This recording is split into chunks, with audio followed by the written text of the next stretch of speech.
and joint city-county meeting on December 12th, 2023. I will start out by saying, first of all, we are broadcasting this meeting as a public workshop, so if you do speak, please speak into the microphone. We have major complaints about using microphones, so please do that. So I'll introduce everybody knows everybody else in the room, I'm pretty sure. Luke, you know everybody.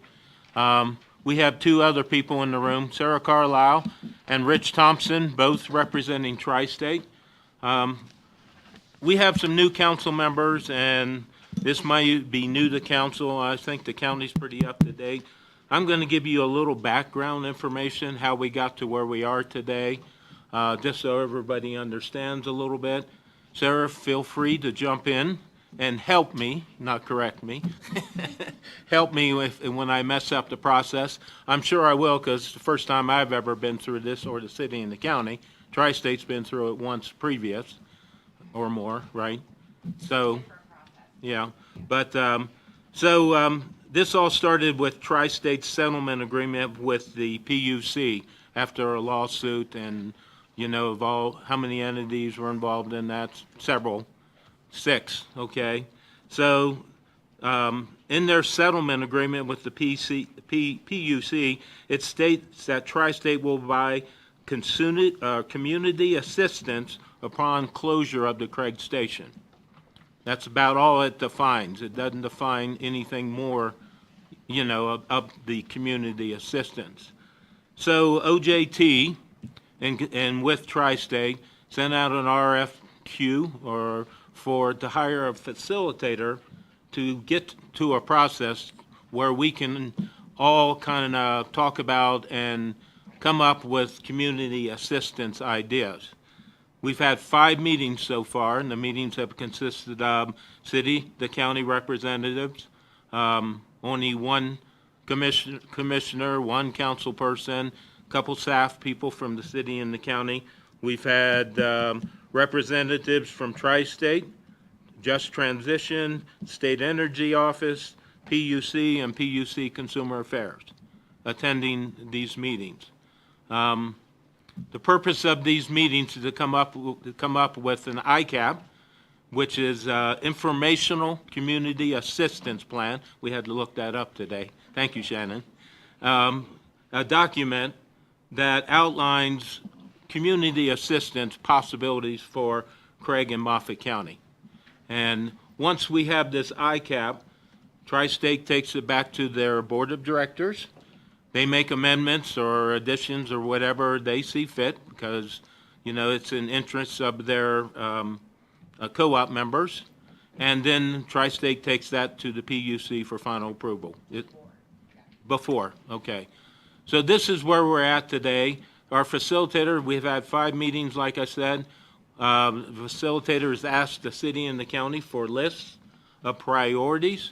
We have provided those lists. Some of that is in your document and in the outline with the agenda. Our next meeting, the facilitator has asked for us to come with a combined priority list, and that's the purpose of this meeting today, to come to a consensus of what, you know, just a few of us have been in this meeting. It's not a public meeting. This is not a negotiation. We've been informed. It's an information gathering session with Tri-State. So with that said, we have to have a final list before the next meeting. I'm not sure, not a final list, but a combined list. Tony, you got anything to add, or from the county? No, I think you stated it clearly, but I think that's what we are wanting to sit here and talk about, is that I know from the county's perspective, it's really hard we feel like it's hard for us 12 or 14 people that are here to come up with this list. We feel like Tri-State should probably give a fund of some sort, if that's what it's going to be, and allow it to be a public process to picking these things, instead of us 5 or 12, 14 people here doing it. We've already seen, like, when we've had priorities for a couple years, and all of a sudden somebody doesn't like your priority and things start to change. And so, we want it to be probably a public process as we move through that. That's just our thought and idea, instead of us picking 5, 6, 7 things that we feel is a priority. Just thoughts. Right, and the community changes and priorities change over this time. We're not even sure what the funding cycle is or when the money will be available. Or how much. Or how much, exactly. So from that standpoint, that's why if you read down on your packet under Great Plains Institute, I think we're recommending, looking at revised recommendation number 2, an economic development fund, that we would set up a board, which is not all worked out. Shannon has worked under this type of structure in her previous life before coming to Craig. How this board could be set up, use these funds for economic development purposes, business improvement, business incentives, projects as they come up in the community. Shannon, you want to talk a little bit about that kind of structure and what we're kind of looking at? None of that structure has been worked out yet.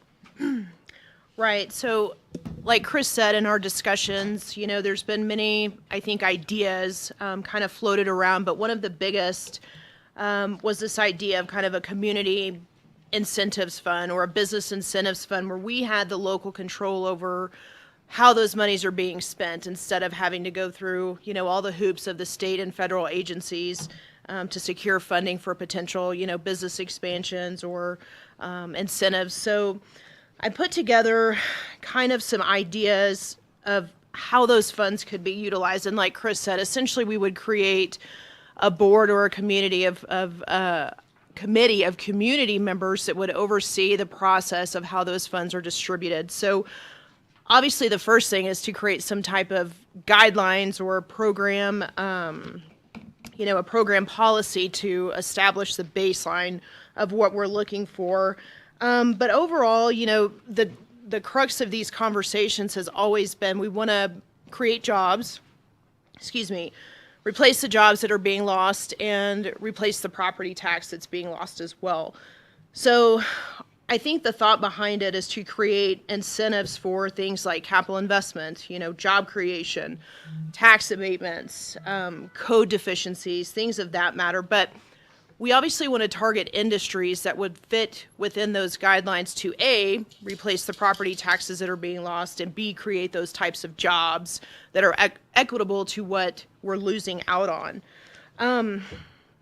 As Chris stated in my previous life, we had a process where we vetted those types of jobs through what we call a NAICS code. And that's a North American Industry Classification Code that basically is like your manufacturing types, your industrial types. These are primary job creators that eventually create, offset jobs. But those are the types of criteria where we could incentivize these companies and these investments that would create, and replace the jobs lost as well as the property tax loss. So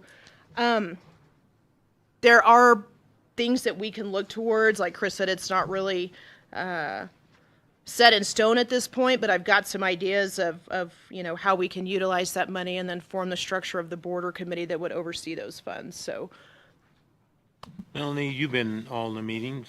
Melody, excuse me. I'll get that right one of these years.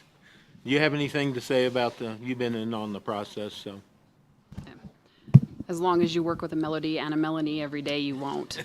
You stop. That's all right. I call her D too. I know. You could stop at Mel. I agree. And I think that the work that we've done to kind of come up with some of the ideas that would be beneficial right now don't necessarily will be beneficial into the future, but they're not everything. It's hard to say this is the be-all, end-all. And so I think the ability to put that into a fund that would allow us to continue to use it, we could maybe even set that fund up to where it could start that seed funding and then be repaid and continue the fund through business investment. But I think that you're right. We need to put some sideboards on that funding so we have an idea of what that looks like and what the ability to use it would be. Okay. Jeff, you've been there. Sure, I like everything that's been said so far. And it's critical to understand that if you were to do some kind of a trust or a fund or something like this, those sideboards are going to be the most important things, right? You're not going to want to waste money or have it not be used to replace things that we're losing. And one of the things that it's easy to think all this in cash, right? You're given millions or you're assigned millions of dollars. It's easy to allocate that. The tougher part is the assets that Tri-State has, like land, like water, like buildings. And I think it's important to incorporate those assets into that system also. And it may not be immediately available or as quickly available as cash would be, but we've talked in those meetings that just because it wouldn't be available today, water rights, for instance. I mean, you could be looking at a decade out for abandonment or reuse of water rights, but that's not something that we should act like we don't care about. That we have very strong policy positions about that water staying in the valley and water being able to be used for additional jobs and business. So I just think the thing we need to add in other than money is the asset class. I'm trying to go around everybody. Sarah, I'll get to you if you want to add anything. Peter, anything? I think we had talked about special districts also having access to that funding through that board or whatever committee is set up. So it's not restricted to city and county. Right. And no, I'm glad that was one of my questions was how do we backfill and, the pockets of some of these other pillars in the community, the schools, the hospitals that are dependent on this large property tax also, if we set this trust up. Obviously we need to be thinking of them. Right. I know we have our priority list and the county has priority list, but we have to keep that in mind. And I do remember when we were at the courthouse a few meetings ago with Wade and Kirsty, an example was potentially Tri-State fill that property tax for a certain amount of time. Do you remember that example? Yeah. Has that been discussed?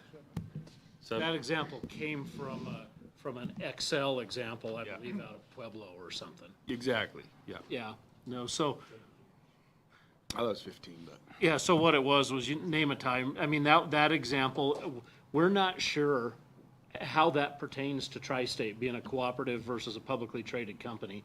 And so I think that's something that, it's an example to look at, but I don't know how applicable it is to Tri-State. And honestly, I think we'll have to depend on the PUC process to figure that out a little bit, see how far, and so what you're getting at is what kind of range of dollars do you end up with? If you use math, like you just said, I mean, if Tri-State's paying $7 million a year in property tax, to the county and it's a 10-year deal, you're looking at a $70 million payment if you had that same kind of thing. So dollars could be significant or not. It just depends on how much the assistance is willing, how much community assistance is willing to be provided.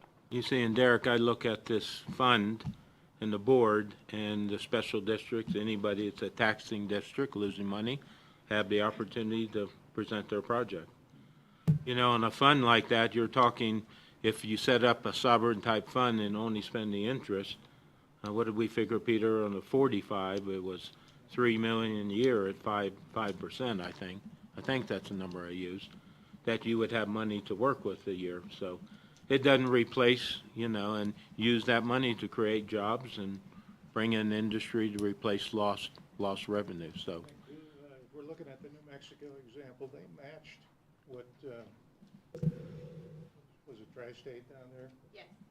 They matched what Tri-State did. And so if we had some kind of a property tax initiative over 7 to 10 years with the state of Colorado, Office of Just Transition possibly match that each year with a piece of legislation that allowed that to happen. I don't know. Yeah. It's a possibility. can I include Tri-State in this discussion now, Sarah? Sure. Come up to the microphone, would you please? what you were describing really mirrors what we have done down in Escalante. And so if you would be interested, they set up a board I mean, it almost sounds like a replica, and it's working really well for them down there. If you'd be interested in speaking with someone, we could have set up a meeting with the legislator that was responsible for putting that program together, as well as any tri-state staff that have been working on that as well. But it's very similar to what we did down in New Mexico. It may be one of our agenda items on our next Sure. Great Plains meetings or something down the road, so. Yep. Yeah. I think it's important that this board is ran locally, right? And not ran from another place, not ran by the state, where we can set the parameters. We're not changing them. The rules are rules. We fix it. We know what's best. We know, and it's not city and county only, right? We have residents, we have business owners, we have leaders in the community on this board. It's not just county commissioners and city council, right? We change, right? Our hands change every couple of years. And so I think that is one of the most important parts of this, is making sure that this is ran locally and not from begging somebody else for outside money. And I would reiterate to a point what Jeff said on the assets part of it. One thing that I look at, and some agree or don't agree, so the assets that they have, the buildings and those things, weren't there before Tri-State got here. Okay, they brought them here. Okay, we don't know if they can be transformed into anything or not. Is it better for it to be tore down and then try to, those are all questions that we don't know, right? But the one thing that was here before Tri-State was here is that water. Tri-State did not create the water. It was here prior to them ever walking here. And so I think that's one of our biggest things, is all this other stuff you brought here when you came, and thank you for doing it for the last 30 or 40 years. But there's this one deal that we don't want you selling the water to Lake Powell when it was here prior to you coming. And so I think, and I know when you talk, Sarah, you can talk to Sarah or Rich about this, but a lot of the other ones don't want to have a conversation at Tri-State about it. But they, well, we're not going to talk about water. We're not, because it's valuable, right? It's valuable. But it was Moffat counties and this western Colorado's before it was ever Tri-States. And I think that's one of our big pushes on the water was, you didn't develop this. You didn't create this. It was ours prior. So I think when you talk about assets, we need to talk about, how, if we're wanting the building, right now, I don't want that building. What are you going to do with the building? Unless you can figure out what you're going to do with it, why would you want them just to hold on to it and pray something happens, right? So I think those are conversations as leaders of the county and the city that we need to kind of brainstorm together. If they say, let's keep the building, what are you going to do with it, right? We all know the cleanup. We all know that the last 5-7 years and the next 4 years, there's not a bunch of maintenance going on in that place, right? They are running as lean as they possibly can. So in 4 years from now, you have a building and things that haven't been maintained like they used to be for the last. It's still safe. I'm not saying it's not safe or nothing like that. But we all know, if you have anybody buddies that work there, the money's not going into the maintenance and all the things that it used to. So I just think it's something to keep in mind anyway. And I think one thing we need to keep in mind also is we've sat in numerous meetings with Senator Bennett, the CEO of Tri-State, and we've heard multiple times that we want Craig to be the example moving forward in Craig Station, So I know we're, listening to Pueblo's examples and Escalante's examples, that's good, and I'd love to build off of those too. But like Tony said, there's assets, there's water, there's monetary. All these politicians are saying we want to put Craig on the map. We want Craig to be the example from these closures, from this energy, from this coal. So it's like, let's just shoot for the moon and ask for it all. Because they keep telling us, let's make them the example. And so we've been told numerous times that. Again, the purpose of the meeting tonight is to get input. Each of the council members here and commissioners represent part of the community, so that's why we're here. So I felt uncomfortable, and I know Jeff brought it up, and the commissioners brought it up. You know, us in a silo making, you know, speaking for the community, so. Well, I was just going to comment that so we've spent a lot of time talking about some kind of a trust fund or a bank or an account to work out of. The other option that we were asked to explore was to hand pick some projects that could be built or money used on.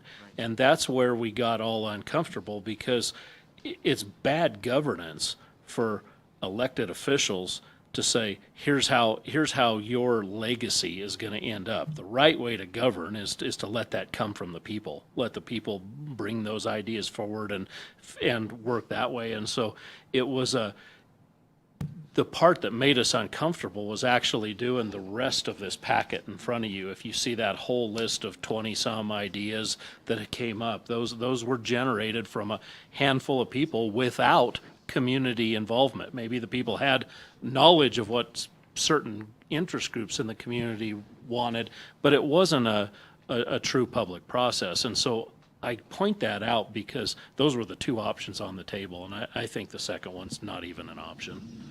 Peter?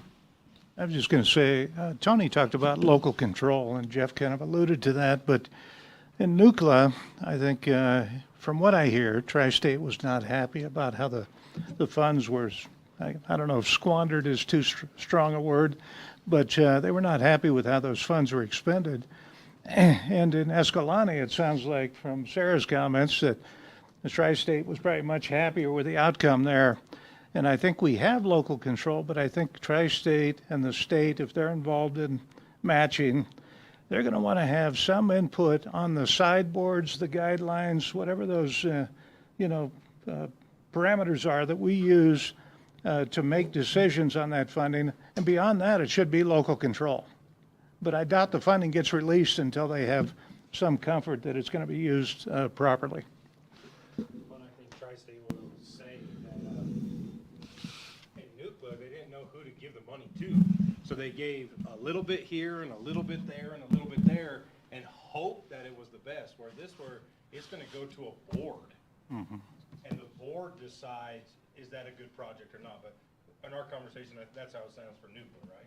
Well, a little bit different, actually. So the money that we gave to the West End of Montrose County was managed by the West End Pay It Forward Trust, and I actually sit on their board. I'm the only outsider, and it's simply because we don't close down coal plants every day. We don't know what the best thing to do is, and we're trying to learn as we go as well. And so they were the ones that actually gave out the money. And what we did is write an MOU between Tri-State and the board to set those parameters. And that's something as well that I'd be more than happy to share with you if you wanted to take a look at it. I fully agree with the comments that you're saying that having those very clear guidelines there is important to do. So we're not unhappy with how the money went, because that's what the community wanted to spend the money on within the parameters of what we set. Kirsty, I assume you're here with OJT? Yes. Do you want to say anything about the process, or are you cool? No, I'm good. Okay. Comments or questions from council, or suggestions, or? I think the least the people have been attending the meeting representing the city and the county were unified on trying to create the fund. Again, more work to decide the sideboards or the rules, but and then how much we're actually dealing with. Rich? Yeah, Chris, one thing I wanted to clarify, and we were talking about this today. I'm getting the impression that you're expecting some check to be put into this trust fund, this board that'll be monitoring it. And I think the way they've done Escalante is the board identifies the project that they're going after and they have the public approval for, and then they bill Tri-State for it up to a cap that they have already established. So it might be semantics, but it is maybe a little different than the way you're thinking about it. That then allow us to work with the interest, Right. you know, so. And if I didn't catch that. don't develop, there won't be a request for funds. Yeah. So I guess one of my questions or my concerns is, we could think of all the projects in the world, right? Whether it's a rec center or something, you know, Same crap. to build, it's the easy part. To maintain, it's the other part. And I guess that's why local control's such a big deal. Is like, we have all these great ideas. Everybody wants to build something. How do you maintain it? What are you going to do to maintain this thing over time, right? And that's part of the reason the county went with the event center. The event center is minimal on maintaining, right? It's not a bunch of maintenance. It's not like Rio Blanco County where they're, you know, they got this nice rec center built. Now they're going in 6 years. How are we going to continue to pay for it? It doesn't pay for itself. It's like our swimming pool. It doesn't pay for itself every year. So how do we keep this going? And so I guess if that's how Tri-State's thinking, is that it's going to be a project-based deal, man, we're going to have to think of a project-based project that is 20 years from now. How are we maintaining it? Well, one complaint that I heard before is that they had money that was set into a fund where it wasn't being spent, and it was just sitting there. And Tri-State was saying, well, that doesn't really work for us either.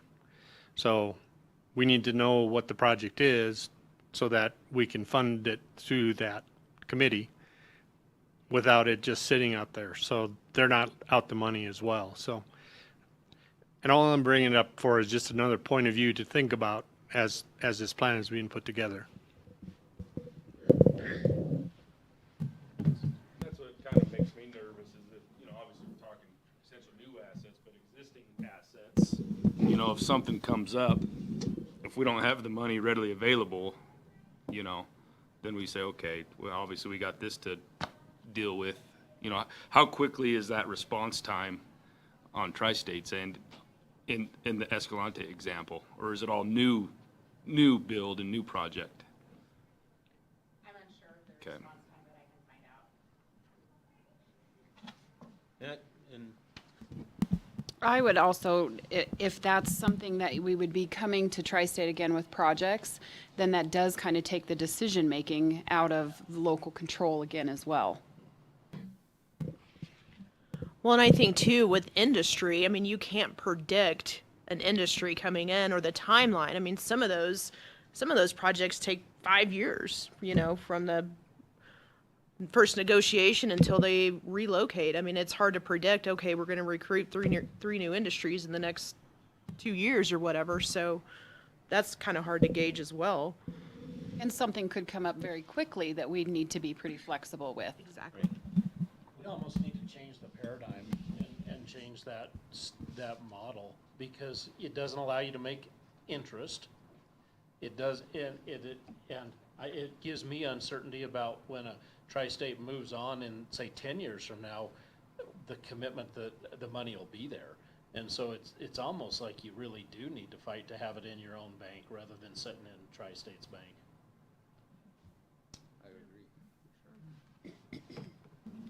Okay. I think we all pretty much will agree that will be our ask. And again, I can say this is our ask. So, any other concerns? You know, I agree with everything that's said about that. And the first thing I said, that cuts our local control and, you know, our gaining interest, which we could work on from a basis of a sovereign fund, that we could spend that interest and then always have that money available for the future. You know, I think we're just thinking short term in that regard. We're not thinking 20 years down the road. We still have opportunities for this community to continue growing by enticing other new businesses or whatever the new project's going to be, because who knows what's going to happen, you know, with Tri-State and the funding from there on. And this, so I think our ask, if you agree, we would like the fund to be funded. Now, it could be funded every year, a certain amount of what your taxes would be. But our first choice would be whatever the dollar amount is, which is uncertain. The other thing, Chris, that we don't know is what the residual tax will be going forward. And we've been working with the state and we've talked about this taxing issue for a long time because everything works in arrears. In one hand, they say once there's no more megawatts being produced out of a unit, then it goes to $0, zero tax dollars. The state has kind of said, no, there's still a residual value there in infrastructure and transmission lines and et cetera, et cetera. And we don't know what that amount is going to be. I don't know right now how much the taxes will even drop after the units are shut down. We're really speculating on that as well. So there's a lot of moving Right. issues that we got to kind of corral and all have them so they all come together so you know where you're at.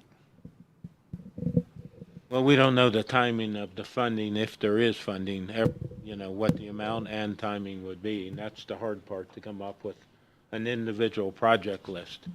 So, any other questions, comments?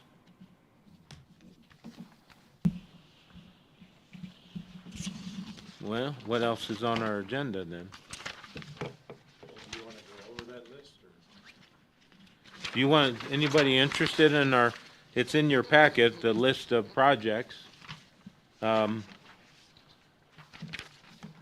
like it was Tony stated, one of the items on there for the city was an aquatic center, not a rec center, an aquatic center, estimating $18 million. Okay, that's what one of the engineering study showed us, 15 to 18. So we can build that, I'm pretty sure, but can we pay for it and operate it 5-10 years down the road? That's our concerns with building something today or whenever we get the funding. Can we still pay for it, operate it? So, and you will notice on the city list there's infrastructure projects that we need to grow the city. And we can still apply once this potential fund is set up for those projects. Affordable housing was on there. Pedestrian study for Highway 40, tying our trails together. All of those projects are things we need, but we can continue to do them, but potentially with a fund down the road, when they make sense too.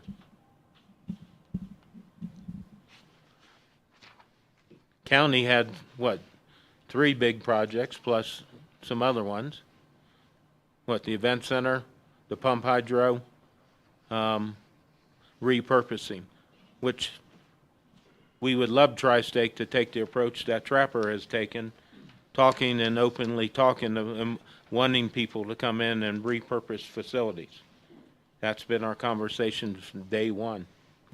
So, How does that look from our standpoint? If an industry wants to come in and repurpose, where do we get? Obviously, we know that the closure is going to happen 2 years sooner. Do we know if it's going to tore down 2 years earlier, or have we found that out yet? I feel like we have our asks here, yeah. and that's a whole nother ask, Yeah. Well, we don't know. I think it all depends on what the ERP and what the PUC does on their approval process. And like I said, this ICAP needs their final approval as well, right? So, but we have to have the ask first, so. Am I wrong? Yeah. With regards to the plant, our next ERP will be in 2027, and we anticipate that will give us a much better outlook on what we intend to do with Craig Station.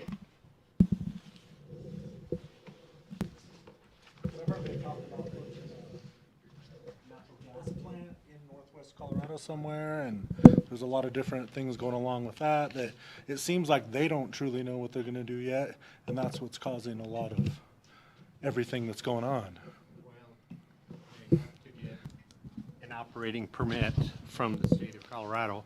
Yeah, And if Colorado doesn't want to see any more CO2 put into the atmosphere, they won't approve it. yeah, It won't happen then. I gotcha. There's a lot of contingencies out there that we don't know how they're going to show up Yeah, either. like, heard of geothermal, they've talked about something that's in there. Yeah. But it's just a lot of these things that, The it's geo- hard to, The geothermal is all very small. It's Yeah. all under 20 megawatts, and there's millions of dollars worth of drilling to get to that place of having geothermal. So yeah. the technology is out there, but I don't know if it's going to prove itself out to be reliable enough. Yeah, worthy. And to be fair, I think Tri-State's waiting for technology to kind of catch up a little bit. You know, today nuclear is not available. You know, the feasibility study can be working on, you know, if you could repurpose one unit with some small modular reactor. But 10-year permitting time and the technology, and so there's a lot of variables out there still. I guess the one thing that concerns me, Chris, and it might be just my personal feeling, is that if we look at putting everything into this fund, trust fund, and using that money for future projects, we have no idea what kind of funding we will actually get. Tri-State is not obligated to put any money into that fund. And if the state can strong arm them and twist their arm enough and get money freed up for something like that, there will be money in the fund. But I'm afraid to go in with just one idea that the community wants. You know, when this whole project was put together, the idea was that they would fund different projects that were good for the community. And that was because there was different money available throughout the federal and state and many different levels. So I think for the community, we should have both plans ready to go so that we don't lose out. So at the last minute, somebody says, oh, wait, we're not going to put any money into a fund. We only want projects, and then we're going to be hanging. So I would at least have a backup plan of the different projects that the community wants, whether it's assets or whether it's aquatic center or convention center or whatever, so that we're not shortchanged as a community. And then we get back to square one, then how do we operate that down the road when we lose, what, county revenue, what, 48%? You know? Maybe a convention center has an O&M budget of $1 million a year after that to maintain it. That needs to be considered in that request then. I don't know. Thing really worries me because I think they get off easy. One, we're gonna have to make a bet on something that's gonna change everything for us, and we're making one bet in a horse race with 8 horses or 10 horses. I think you get a little bit. I think it lets Tri-State off easy when you say build us a pool and aquatic center. I just don't think that's. I don't know if we can read the future well enough to say that's gonna make a change for us. That's what's concerning to me, is that this list is a nice list, but yeah, it's a Christmas list that we don't know what it's gonna help us with. So I mean, that concerns me a little bit, that we have to make that decision now rather than in 2 years or 3 years. I think we'll learn a lot over the next few years, but this list scares me a little, but. It'd be nice to have money set aside, like when you guys were talking with, what was it, the people that were gonna come build here and they wanted 10 million, like to have a fund set aside that you could entice, and there we go, bam. What will you do? We got 10 million, will you come? With screens, you know, they have screens they have to meet. Yes. Yeah, you just don't say, hey, we got this money, here you go. Well, no, I get it, but how you can entice something. Yeah, yeah, We build an aquatic center, that's not gonna bring Lockheed Martin. right.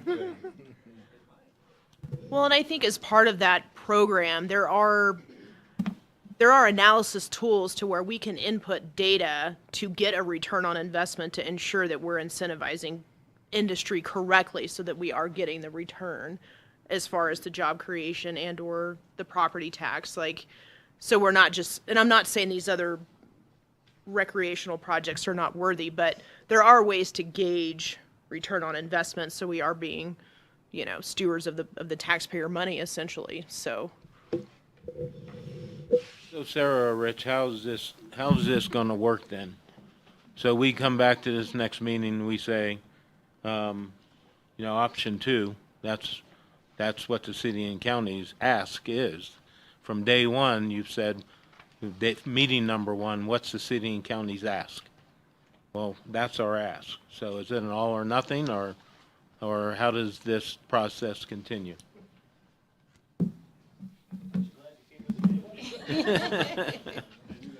I'm sorry I had to ask that, but yeah, that was my.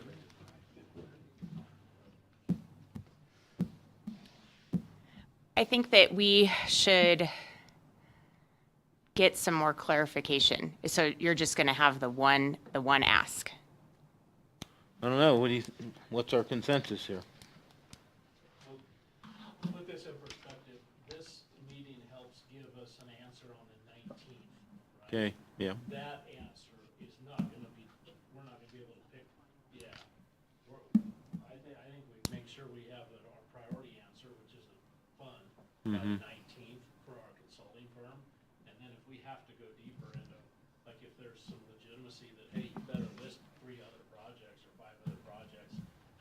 We've talked multiple times about how scary that is for elected officials to do without involving the public. I mean, that's bad governance, and we almost have to have a process. If we need to bring 3 or 4 or 5 or more projects forward, you've got to open it up a little bit more than just. okay. My feeling is. I'm satisfied with that, Peter. Good. Not sure what you said. We're still going with the fund, but if they ask for other backup to it, we can have, Or if we need to provide that out. We would have some projects, is that what you're saying? yeah, if they turn down the fund. Well, if it looks like after we've met our deadline on the 19th to give them one answer, if it looks like we need to be digging deeper into that, then, and listing specific projects, then we have to get a process going to get Right. these projects prioritized. But it's not gonna happen by the 19th. Right. Here's the problem, I think, with the projects, kind of what Luke was saying, but we can't agree, I guarantee you we can't agree in this room what projects we feel is necessary. Because the projects that are gonna benefit the city normally aren't gonna benefit the county as far as property tax, but some, and vice versa, right? And so I think that's the hard part about bringing, and maybe Drew said wrong, or told me wrong, but when Drew told me in Nuclear, they felt like they needed to give $1 million to economic development, $1 million towards the county, $1 million towards some other thing, to try to spread it out, and that's where he felt like it wasn't put together right. And maybe that's totally wrong, but I don't want to see that here where we're like, oh, you know what, the county gets X amount and the city gets X amount, and then you guys do what you want. Well, because we need to work together on that. But if we have to pick 1 or 2 projects, that's going to be a difficult thing. Because again, we feel like the people in this room should not pick those 2 projects. It needs to be, and if you ever got on Craig Community Chat, you ain't never going to figure out which one. It's hard to say which project you're going to do. The county's always going to stand on, we want to build tax base, right, and jobs. Those are the 2 biggest things that we want to try to figure out how we do this. And so how do we do those things? And so I guess that's what scares me about projects, of you guys wanting a couple projects. How do we come up with those projects that includes dinosaur, or, you know what I mean? If we're going to talk county projects, how do we do that? We have a little pool of money now that we try to jump through hoops to get to for Northwest Colorado, right? And to try to get those projects. Who gets to pick and choose which project's a good thing or who's not a good thing? And so I guess it's kind of one of those things that's a little scary that way, which I know you guys understand that for sure. Peter, you grab the mic. You need. I was just thinking, the projects that are important to the city are primarily infrastructure. If we can build infrastructure to attract new businesses or to expand existing businesses, that's a benefit to the city. I mean, if we attract new businesses that generate sales tax, that's really a benefit to the city. And we have some deficiencies in infrastructure that restrict our growth. You know, those are the things that, you know, Aquatic Center is not going to do much in terms of pushing forward the economic diversification of the city, or the county for that matter. I mean, that's the bread and butter, and that's why this fund makes so much sense, is because now you're working with maybe X number of dollars. So let's say it's $3 million a year that has to be matched. You can dispense that to businesses in more of a TIF fashion, a tax increment financing fashion, where they actually have to pay that money back over 20 or 25 years. You know, as their business operates and improves. And those are the things that are going to get us back to the employee growth and tax-based growth that we're looking for, at least inside the city limits, probably outside too. Fund is our choice. Well, I hear. I understand what you're saying, Peter, and everybody. The problem that I am worried about is that we have a board made up of, let's say, 40 different co-ops. Let's say we've got 10 co-ops in 4 different states. Right now, the co-ops that are in Nebraska are not going to be looking at probably putting $7 million into a fund because the state of Colorado decided that they wanted to shut down coal-fired power plants. So when this report is taken back to the board and the board gets a chance to look it all over, you got to look at how you're going to get the votes to be able to come up with and fund the kind of projects. If you have projects on there that are infrastructure related, that everybody relates to, you probably will get a better chance of having more people say, yeah, it's a good project and it should go forward, than saying, let's open up our checkbook and write out a check and we're all going to pay for what the state of Colorado decided they wanted to do. And I think we run a risk there. And that's all I'm trying to communicate. So. And I think also just important to remember that the settlement agreement in our ERP process, you know, that is a specific ask that is in that settlement language, which is why we are doing the ICAP process, is that the team that is meeting on the 19th will be providing a list of opportunities for Tri-State to consider. So just pointing back to that language a little bit. I did not have anything to do with the transition effort in New Mexico, and so I did get a little more details from you that I think you're going to be happy about. So there are 2 economic development corporations in that area, as well as a local COG, and so there was a law passed in New Mexico that created an authority to manage that money. We gave it to them, no strings attached, all at once. And we did have the economic development folks come to Tri-State and share their plans, but we did just give them the money. So the approval is at the authority level. So I just wanted to clarify that. What was that amount? $5 million. Didn't New Mexico match that? One time. I don't know about the matching. I don't know either. We'll have all of those details for you to review on the 19th.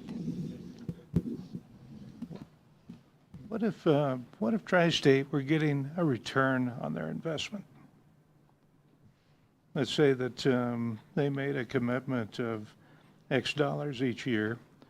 Maybe it didn't all get used if those opportunities didn't exist, but if it went into businesses on a tax increment financing approach where the business had to return a portion or all of it over a 20-year period.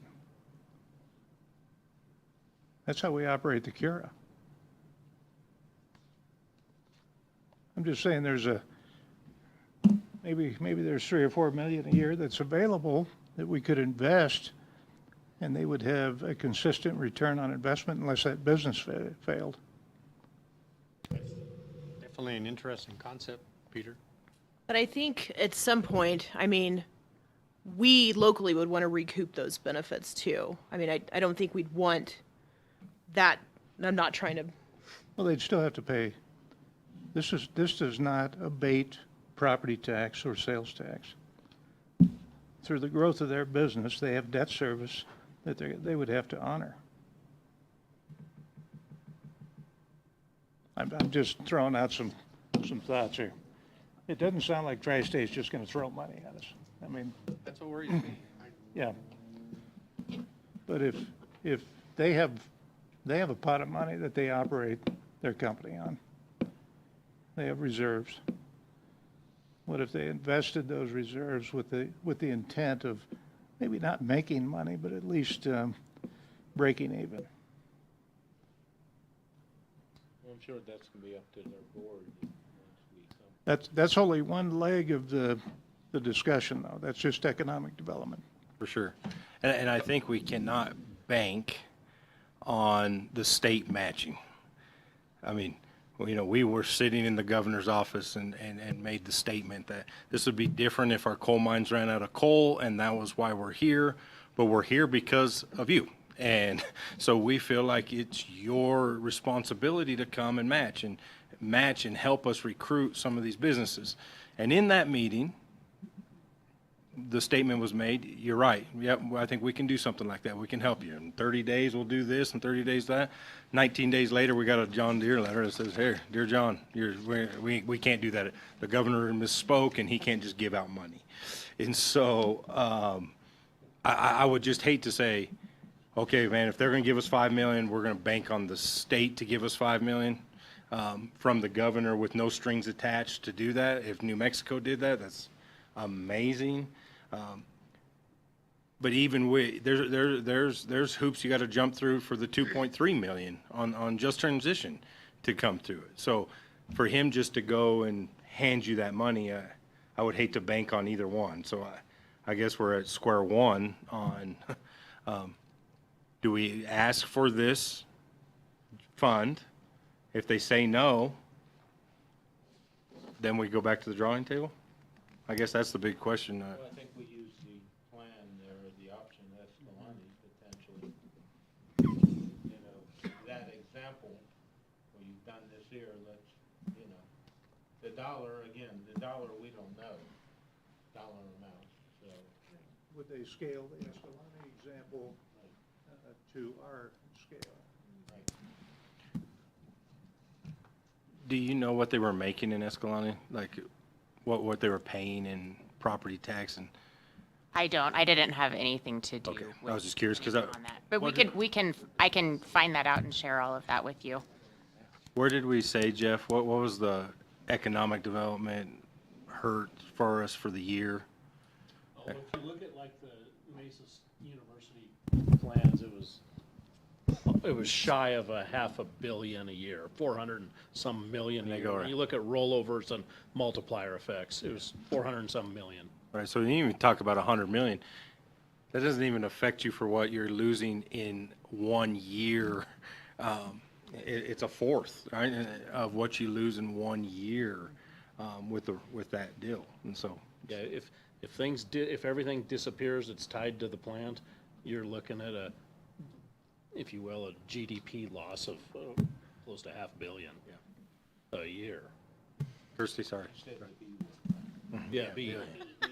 Yeah, B. Just real quick, just to level set. You gotta grab a mic. Someone hand me that mic. Or someone, a mic somewhere. I don't want to set up there. I'll be right here. I don't think the intention of the homework was to remove anything from the list or to make this an exhaustive list by any means, just so we can make sure that that's not a stressful kind of component.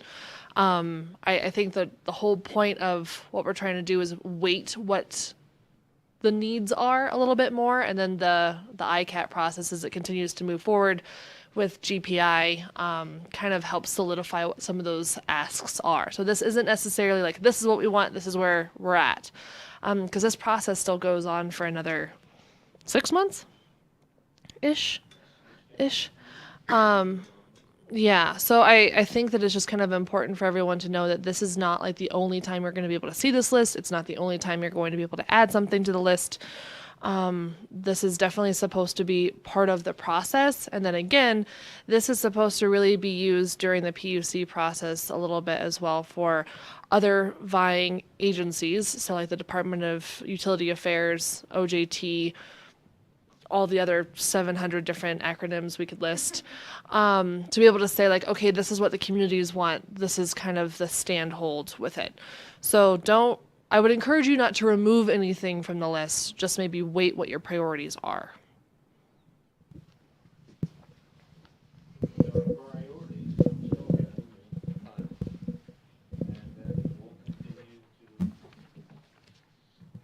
Review and amend. Does that sound good? Council? Okay. Not to meet, just to meet. Any other questions or comments? I think, Chris, it will be nice I think it will be good for you to hear about the Escalante plan next week, and then at your joint meeting, then you would be able to report back with much more detail on that.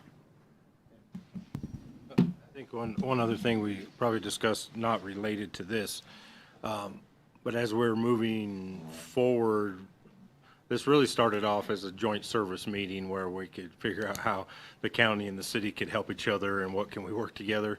Then we kind of started on this project, and we've taken all of our efforts into that direction, which is a good thing. But we had talked a couple months ago of maybe meeting more regularly as the county and the city. We had talked about, is it better just a couple councilmen and a commissioner meeting together? Is it keep this same group of everybody?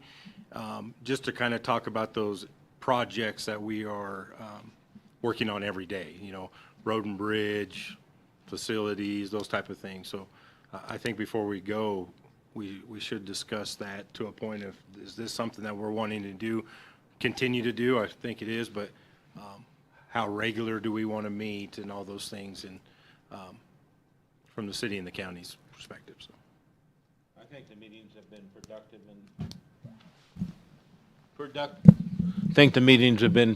in the past, and I think communication, especially now, between all the entities, the city, the county, community groups are going to be important. So for our future, so I think we should meet. I don't know what, bi-monthly, monthly. I would say, I would think monthly would be fine.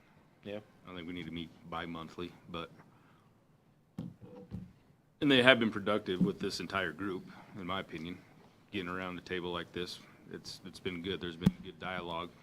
So, Do we need So to you wanna invite, say- like the school district or something? I think we need to be talking to a few other entities as well. I mean, they're gonna be really affected by all of this too, so I don't think we can forget our school district, which affects Moffat County and Craig.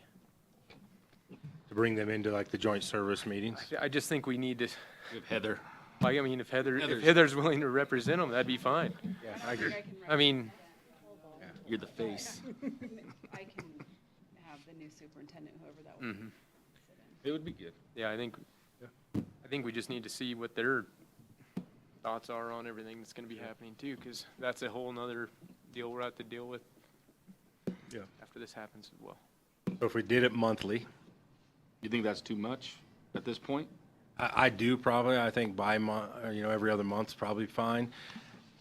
And if there's something when we say we meet in February, if there's something that we talk about and we need to meet in March, we schedule it for March, but plan on April.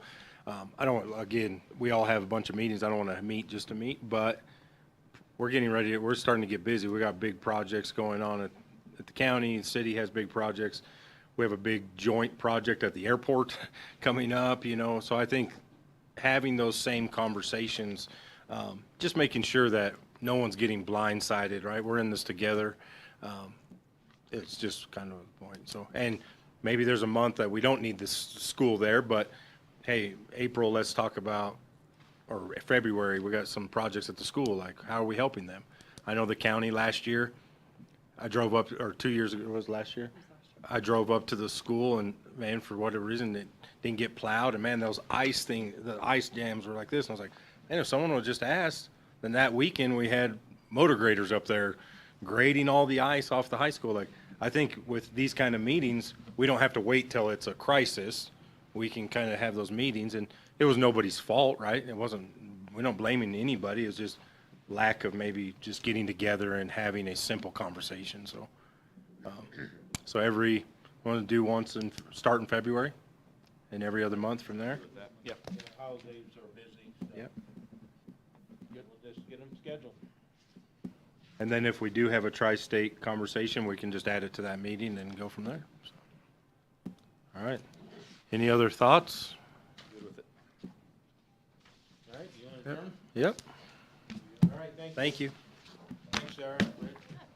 Kirsty.